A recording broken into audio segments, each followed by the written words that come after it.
হঠাৎ এমন কি হলো যে এত এত মানুষের ভিড় লেগে গেল, আর তারা এত ভিড় লাগে কোথায় যাচ্ছে আর কি করছে, ভিডিওটা শেষ অব্দি দেখো, সবকিছু জানতে পারবা। তো হে গাইস, আসসালামু আলাইকুম, আমার নাম আসিফ আর আমি 1 বছরে 1 লাখ সাবস্ক্রাইবারের চ্যালেঞ্জ নিয়েছি। তো আজকে হচ্ছে তার 32তম দিন, আর আজকে ছিল আমাদের গ্রুপ সি এর এক্সাম। তো তাড়াতাড়ি গাইস আমি রেডি হয়ে গেলে চললাম গ্রুপ সি এর এক্সাম দেওয়ার জন্য। তো আমি একা গেলাম না, কারণ একা বুঝতে পারছো সামান টামান আর ফোন রাখার জন্য একটা লোকের অবশ্যই প্রয়োজন।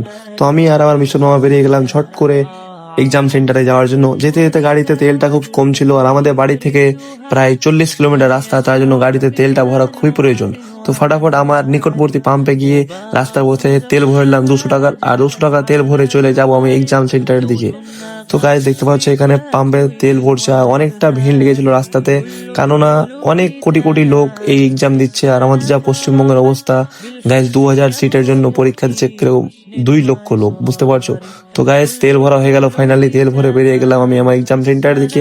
আর আমার এক্সাম সেন্টার হচ্ছে মানিক চক। তো মানিক চক যেতে যেতে গাইস রাস্তার যা ভিউ কিছু বলার নাই, মানে যাকে বলে প্রকৃতর ভিউ গাইস লেভেলের। তো গাইস তাড়াতাড়ি আমরা চলে আসলাম এক্সাম সেন্টারে, আর এক্সাম সেন্টারে এসে দেখছি যা ভিড়, আর আমি তো এখানে অবাক হয়ে গেলাম কি ভাই কিভাবে এক্সাম দেবো এত এত মানুষের মধ্যে। তো গাইস ফাইনালি আমি এক্সাম সেন্টারে ঢুকে গেলাম। এক্সাম সেন্টারে ঢুকে দেখতে পাচ্ছ এটা হচ্ছে আমার মাদ্রাসাতে আমার সিট পড়েছে। তো ফাইনালি আমার এক্সাম দেওয়া কমপ্লিট হয়ে গেল। এক্সামটা এতটা ভালো হলো না, কারণ আমি পড়াশোনা সেরকম করিনি, আর বিনা পড়াশোনা করে এক্সাম দিয়ে দিলাম।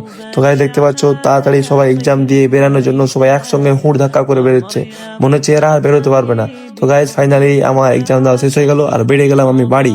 তো বাড়ি যাব, বাড়ি গিয়ে রোজা ইফতারি করতে হবে, কারণ 4টা বেজে গেল এখানে। তো আমি আর আমার মামা বেরিয়ে গেলাম বাড়ির জন্য। তো বাড়ি যাব, বাড়ি গিয়ে তাড়াতাড়ি করে ফ্রেশ ট্রেশ হয়ে যাব বাজার, কারণ আমাকে ইফতারি বাজার করতে হবে। ইফতারি বাজার প্রত্যেকদিন আমি করি, আমি ছাড়া বাজার করার মতো কেউ লোক নাই সেরকম। তো এখানে আমি আঙ্গুর, শসা, বিট সবকিছু শেষ হয়ে গেছিল, কারণ কালকে বড় করে ইফতারি গেছিল, তোমরা তো কালকে ব্লগটা দেখেছো। তো আমি সবকিছু করে নিয়ে তাড়াতাড়ি বাড়ি যাব, বাড়ি গিয়ে ইফতারের জন্য সবকিছু ব্যবস্থা করতে হবে। তো গাইস ফাইনালি আমার বাজার করা হয়ে গেল, চট করে বাড়ি যাব, বাড়ি গিয়ে ইফতারি করব। আজকের ভিডিওটা এখানে শেষ করছি, দেখা হচ্ছে নেক্সট ভিডিওতে। আর ভিডিও যদি তোমাদেরকে ভালো লাগে অবশ্যই একটা লাইক করে দিও, আর চ্যানেল নতুন তাহলে চ্যানেল সাবস্ক্রাইব করে বাসা থাকিও। তো দেখা হচ্ছে গাইস নেক্সট ভিডিওতে।